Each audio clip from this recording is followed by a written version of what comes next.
মোহাম্মদ দানিশ লিখছেন যে তিনি একটি বিল্ডিংয়ের টেনেন্ট, কিন্তু তার ল্যান্ডলর্ড তাকে টেরেস ইউজ করতে দেয় না। আপনি যে বিল্ডিংয়ের টেনেন্ট বলছেন সেটা টেনেন্সি বিলে যদি টেরেসের কথা লেখা থাকে তাহলে আপনি অবশ্যই ইউজ করতে পারেন, বা টেরেস যদি কমন এরিয়া হয় তাহলেও আপনি ইউজ করতে পারেন। কিন্তু যদি আপনার রেন্ট বিলে টেরেস না লেখা থাকে তাহলে কিন্তু সেটা আপনি ইউজ করতে পারবেন না। টেনেন্সি রাইটটা হচ্ছে খুব লিমিটেড রাইট, এবং আপনি তাতে কি করবেন সেটা টেনেন্সি এগ্রিমেন্ট বা টেনেন্সি বিলে লেখা থাকে। সেই এগ্রিমেন্ট বা টেনেন্সি বিলের বাইরে আপনি কিন্তু কিছু সুবিধে পাবেন না। এবার ছাদে ওঠারও একটা ব্যাপার থাকে। যদি টেনেন্টদের এগ্রিমেন্টে লেখা থাকে টেনেন্ট ছাদে উঠতে পারবে, ছাদ ব্যবহার করতে পারবে, বা সমস্ত কমন রাইট ইউজ করতে পারবে, কমন ইউজার ইউজ করতে পারবে, তাহলে টেনেন্টকে পারবে। আদারওয়াইজ যদি এগ্রিমেন্টে না লেখা থাকে বা ল্যান্ডলর্ড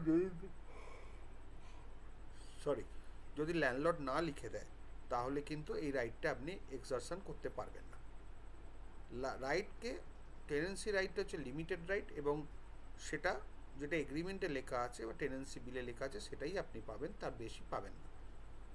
কিন্তু যদি দেখা যায় যে আপনার এগ্রিমেন্টে বা রেন্ট রিসিটে লেখা আছে টেরেস, তা সত্ত্বেও ইউজ করতে দিচ্ছে না, সেক্ষেত্রে আপনি সিভিল কোর্টের দ্বারস্থ হতে পারেন। সিভিল কোর্টে ইনজাংশন চাইতে পারেন যে আমি টেরেসেরও টেনেন্ট, কিন্তু আমাকে ওখানে অ্যাক্সেস দিচ্ছে না, সুতরাং ইনজাংশন দাও যাতে আমি ওখানে ঢুকতে পারি, অথবা ইনজাংশন দাও, তাকে রেস্ট্রেন করো ডিফেন্ডেন্টকে, যাতে আমাকে ঢুকতে বাধা না দিতে পারে। এইভাবে আপনাকে এগোতে হবে, তবে আপনি সাফল্য লাভ করবেন, না হলে কিন্তু আপনি পারবেন না। সুতরাং টেনেন্সি এগ্রিমেন্ট যা আছে সেটা আপনি ভালো করে দেখে নিন, রেন্ট বিলে যা লেখা আছে সেটা ভালো করে দেখে নিন। যদি সেখানে টেরেস থাকে তাহলে ল্যান্ডলর্ড দিতে বাধ্য, না দিলে সিভিল কোর্টে আপনি মামলা করতে পারেন, সেটাই আপনার একমাত্র রিমেডি। আবার আপনি যদি ফ্ল্যাট ওনার্স হন, সেখানে আপনি কো ওনার্স হয়ে গেলেন অন্যান্য ফ্ল্যাট ওনার্সদের সঙ্গে, সেখানে আপনি কমন ইউজার করতেই পারেন, টেরেসেও যেতে পারেন, বিল্ডিংয়ের ছাদে যেতে পারেন, সব কিছুই ওই আপনার দলিলের মধ্যে লেখা থাকবে। দলিলে যেরকম লেখা আছে সেইভাবেই হবে। তেমনি লেজি হলেও তাই, সবেতেই নির্ভর করছে দলিলে কী লেখা আছে, রেন্ট বিলে কী লেখা আছে, টেনেন্সি এগ্রিমেন্টে কী লেখা আছে, এগুলো আপনাকে দেখতে হবে। এগুলো দেখতে যদি আপনার রাইট থাকে তবেই আপনি পারবেন, নালে কিন্তু পারবেন না।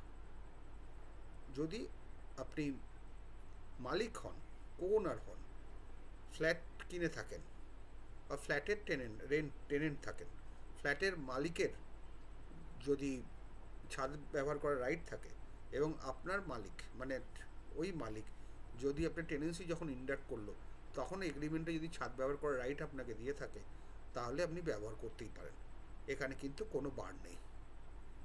আপনাকে দেখতে হবে মেনলি যেটা টেনেন্সির রাইট সেটা হচ্ছে এগ্রিমেন্টে কী লেখা আছে, সেটুকুই আপনি পাবেন, আদারওয়াইজ আর কিন্তু কিছু পাবেন না।